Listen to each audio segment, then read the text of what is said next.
अध्याय देवी जी का प्रादुर्भाव एवं महिषासुर की सेना का वध। ऋषि बोले, प्राचीन काल में देवी देवता तथा दैत्यों में पूरे 100 वर्ष तक युद्ध होता रहा।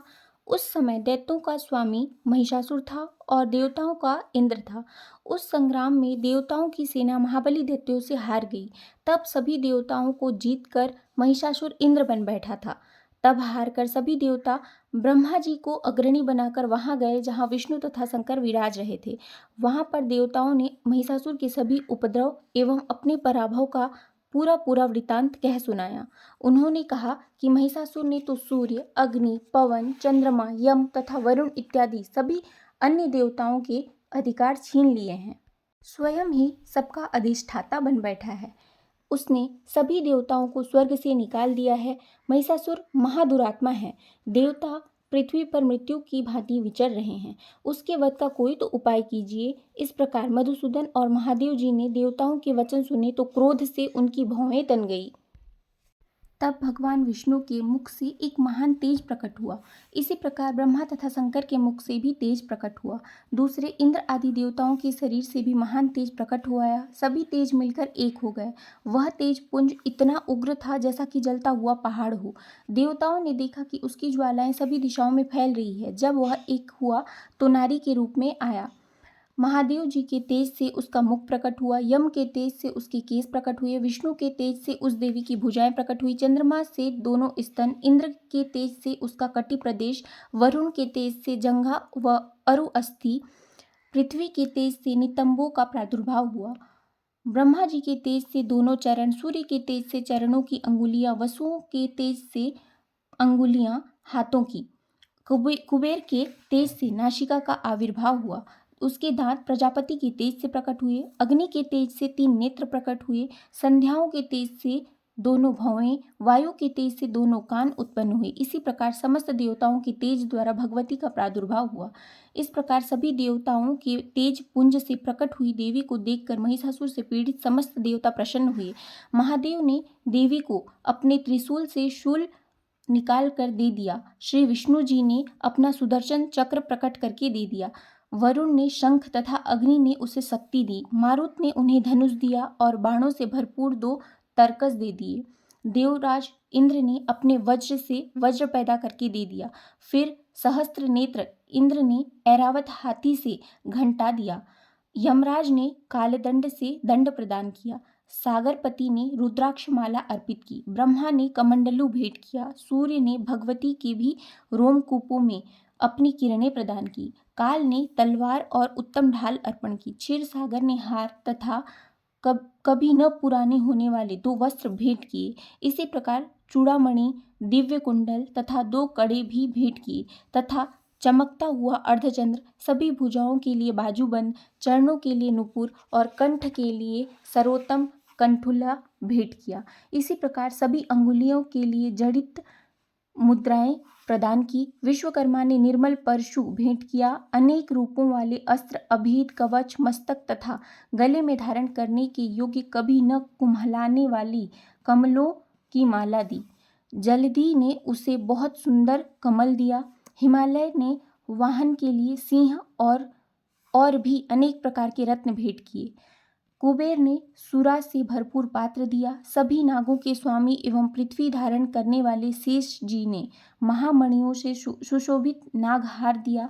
इसी प्रकार सारे देवताओं ने भी भूषण एवं आयुधों के द्वारा देवी जी का सत्कार किया। तत्पश्चात भगवती ने अट्टहास करके ऊंचे स्वर में गर्जना की। उसके भयानक नाद से सारा आकाश भर गया। तब देवगण प्रसन्न होकर उस सिंहवासिनी देवी की जय जयकार करने लगे। मुनियों ने भक्ति भाव से नम्र होकर देवी जी की स्तुति की। देवताओं के शत्रुओं से ने सारी त्रिलोकी को क्षोभग्रस्त देखा। तब वो अपनी सारी सेना को कवच आदि से तैयार कराकर अस्त्र शस्त्र लेकर झट उठ खड़े हुए। महिषासुर क्रोध में आकर बोला, अरे यह क्या हो रहा है? इतना कहकर सभी दैत्यों के साथ घिरकर उस सिंहनाद की ओर भागा। वहां जाकर उसने तीनों लोगों को अपने तेज से प्रकाशित करती हुई देवी को देखा। उस देवी के चरणों के भार से पृथ्वी दबी जा रही थी। माथे के किरीट यानी कि मुकुट से आकाश पर रेखाएं पड़ती जा रही थी। उसके धनुष की टंकार से सातों पाताल क्षोभग्रस्त थे और हजारों भुजाओं से भी सभी दिशाओं को ढककर देवी खड़ी हुई थी। देवी जी के साथ उन दैत्यों का युद्ध आरंभ हो गया। नाना प्रकार के अस्त्र शस्त्रों के प्रहारों से दसों दिशाएं भर गई। महिषासुर का सेनापति उस समय चिशूर नाम का एक महान दैत्य था। देवी जी के साथ उसी का युद्ध होने लगा। इस प्रकार अन्य दैत्यों को तथा चतुरंगिनी सेना को साथ लेकर चामर भी युद्ध करने लगा। 60,000 रथियों को साथ लेकर उदग्र महादैत्य भी युद्ध में प्रवृत्त हो गया। महाहनु दैत्य 5 करोड़ रथियों के साथ युद्ध में आ गया। 60 लाख रथियों से आवृत्त वास्कल दैत्य युद्ध में उतर पड़ा। परिवारित दैत्य हाथी एवं घोड़ों के अनेकों सवारों के समूह से घिरा हुआ रथियों को साथ लाकर देवी जी के साथ युद्ध करने लगा। उस रणांगन में स्वयं महिषासुर भी रथों, हाथियों एवं अश्वों की सेना के साथ घिर खड़ा हुआ।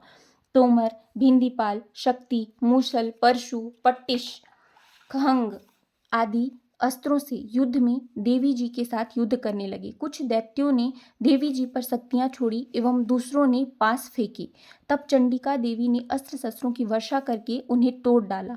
इधर देवी जी का वाहन सिंह भी क्रोध में आ गया। अपने गर्दन के बाल हिलाता हुआ दैत्यों की सेना में इस प्रकार घूमने लगा जैसे कि वन में अग्नि फैलाती जा रही हो। उस युद्ध भूमि में युद्ध करती हुई अंबिका ने जितने श्वास छोड़े वे ही झटपट सैकड़ों हजारों गणों के रूप में परिकीर्णित हो गए।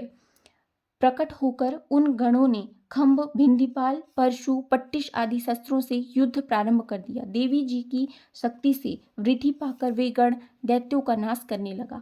साथ में दूसरे गण नगाड़े, शंख आदि बजाने लगे। महती प्रसन्नता देने वाले उस युद्ध रूप उत्साह में कुछ एक ने मृदंग बजाए। तब देवी जी ने त्रिशूल, गदा और शक्तियों की वर्षा से तलवार आदि शस्त्रों से सैकड़ों महान असुर मार डाले और दूसरे कितने ही दैत्यों को घंटा के भयप्रद नाद से मूर्छित करके मारकर गिरा दिया। मरे दैत्यों को पास से बांधकर पृथ्वी पर घसीट डाला। कितने तो गदा की चोट से घायल होकर पृथ्वी पर सो गए। मूसलों के प्रहार से कई एक रुधिर वमन करने लगे एवं कई एक शूल द्वारा वक्षस्थल फट जाने से पृथ्वी पर सो गए। कितने ही दैत्य बाणों की वर्षा द्वारा युद्ध करते हुए प्राण छोड़ने लगे। कितने ही दैत्यों की भुजाएं कट गई, कितनों की ग्रीवाएं छिन्न भिन्न हो गई। कई दैत्यों के सिर कट गए, कुछ मध्य से विदीर्ण हो गए। कुछ दैत्यों की जंघाएं कट गई, पृथ्वी पर गिर गए और कुछ एक दैत्यों को तो एक भुजा, एक आंख और एक पांव वाला करके 2 टुकड़े कर डाला। मार मार कर गिराए हुए रथी, हाथी, घोड़े असुरों की लाशों के द्वारा जहां महायुद्ध हो रहा था वहां की पृथ्वी इस प्रकार भर गई कि वहां पर आना जाना कठिन हो गया। वहां सेना और असुरों के रुधिर बहने लगे। रुधिर की बड़ी बड़ी नदियां बहने लगी। जगदम्बा जी ने एक क्षण में ही दैत्यों की महती सेना का इस प्रकार नाश कर दिया जैसे कि लकड़ियों के बड़े ढेर को अग्नि से जला देती है। देवी का वाहन सिंह अपने बालों को छटकाता हुआ बड़ी गर्जना करता हुआ दैत्यों के शरीर से मानो प्राण ही चुन रहा हो इस प्रकार घूमने लगा। देवी जी के उन गणों ने महाअसुरों के साथ बड़ा युद्ध किया जिससे देवता प्रसन्न होकर आकाश से पुष्पों की वर्षा करने लगे। बोलो दुर्गा मैया की जय। जय माता दी।